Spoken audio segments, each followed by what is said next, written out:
Ladies and gentlemen, this is a really important issue that most people forget. And when I was helping the guy last week with his negotiations, these are the questions I asked him, and he couldn't answer them.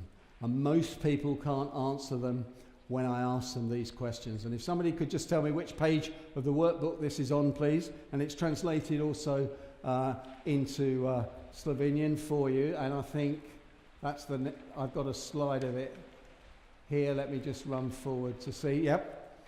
Okay, so it's the page just before that. Page 28, okay?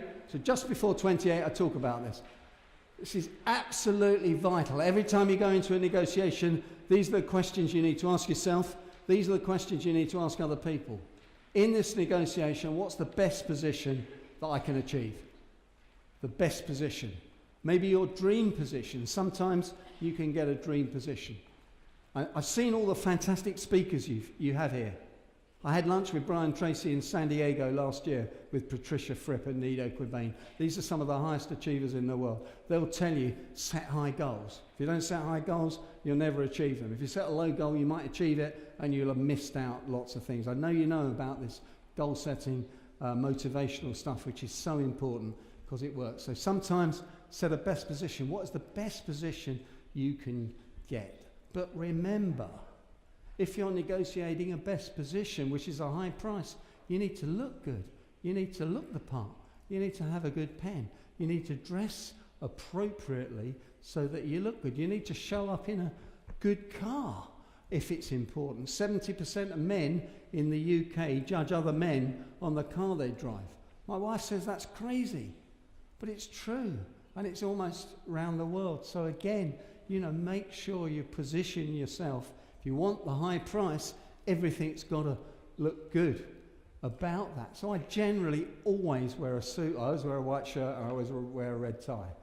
And it's a bit crazy, and ties have sort of gone out in London at the moment, but it still makes me feel good. I like a red tie for a bit of energy, because I like a bit of positive energy as well, and that works for me. But you dress what works for you. But I often say to people when I'm coaching them, go out and buy yourself some really nice clothes to negotiate with that you feel really good in, because if you feel good, you'll come across much better.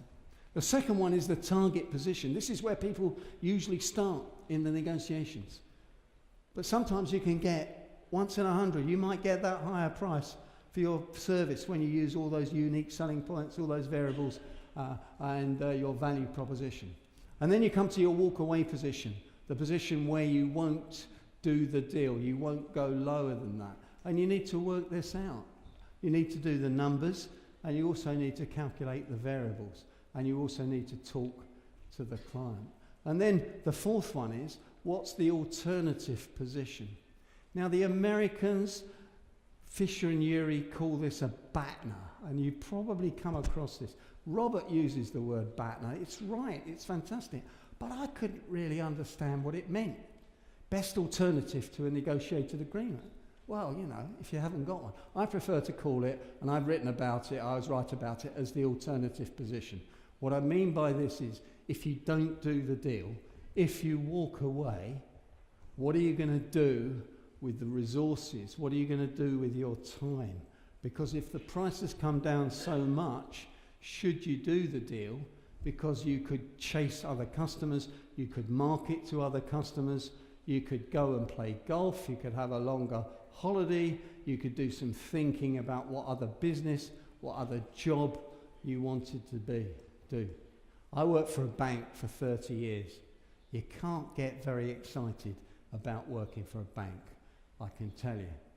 But Martin and I both worked together, and we were in a training department, we were in the learning and development department, we were in the negotiation department. We had a lot of fun learning, we met some very interesting people, but my goal was to leave at the right time with a good negotiated deal. Your personal goal might be to have enough money at 55 or 60 to retire, do something else, become a painter, go to Lake Bled and think about things, and come up with something else. But you need goals.